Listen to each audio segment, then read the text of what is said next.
When the sun rose. October 8th, 1871. A date forever etched into American memory. On this exact night, the world watched in absolute horror as a devastating inferno consumed the great city of Chicago. It dominated the headlines. It became legend. But while the eyes of the world were fixed on Chicago, 250 miles to the north, a far more terrifying apocalypse was unfolding in the shadows. A firestorm of unimaginable, monstrous scale. It wiped entire communities off the map in a matter of hours. It claimed up to 2,500 lives, making it the deadliest wildfire in recorded human history. And yet, it was almost completely erased from the pages of time. Overshadowed and forgotten. This is the story of the Peshtigo Inferno. A thriving lumber empire, surrounded by a dense, endless frontier, completely unaware that the very earth beneath their feet was about to explode. In the fall of 1871, Peshtigo, Wisconsin was a town carved directly out of the wilderness. It was a booming frontier settlement, the crown jewel of a massive lumber empire. Here stood the largest woodenware factory in the entire country. Everything was made of wood. The sidewalks, the buildings, the very sawdust that paved their muddy streets. But that year, nature turned against them. A brutal, unrelenting drought had gripped the Midwest. For months, not a single drop of rain had fallen. The rivers ran painfully low. The surrounding swamps dried into dead, cracked earth. And deep in those surrounding forests, crews were hacking away at the frontier, laying down new railroad tracks. Their primary method of clearing the land?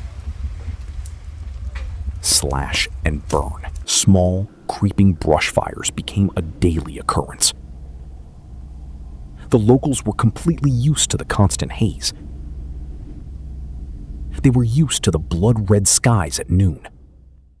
They had absolutely no idea that their thriving town was sitting inside a giant powder keg. And the fuse was already lit. To understand how a fire could consume an entire region in minutes, you have to look at how Peshtigo was built. It wasn't just a town, it was an industrial machine, home to the largest woodenware factory in the world.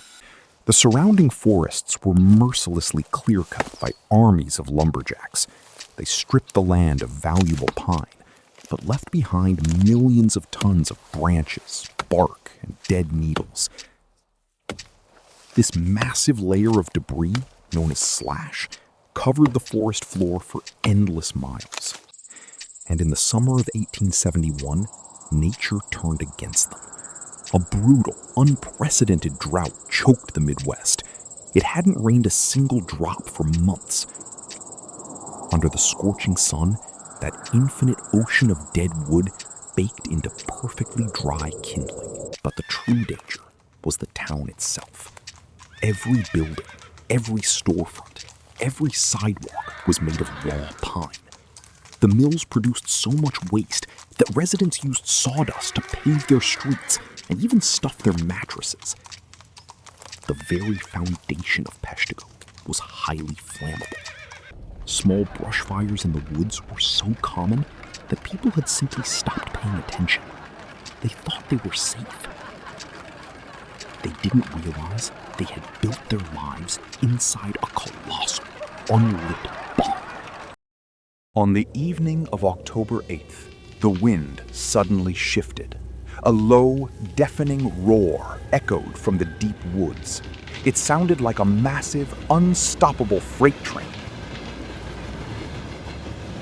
Within minutes, the horizon collapsed into a solid wall of absolute fire.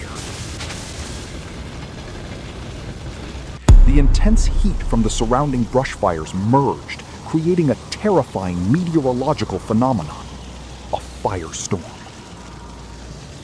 A massive, spinning tornado of flame, miles wide, tore through the forest. It generated its own weather system. Winds reached over 100 miles per hour, hurling burning pine trees through the air like matchsticks.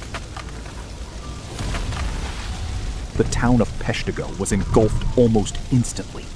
The air grew so superheated that wooden buildings spontaneously combusted, exploding from the sheer heat before the flames even touched them.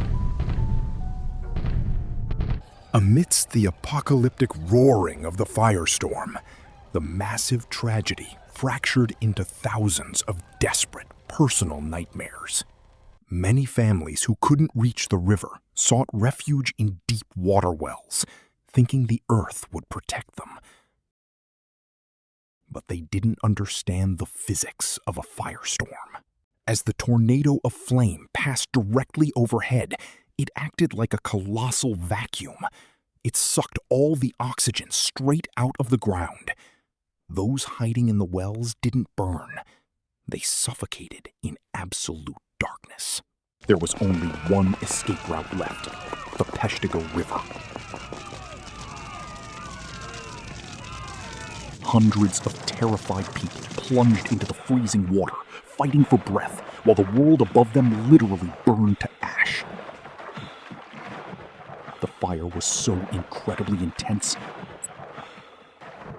that the surface of the river itself began to boil.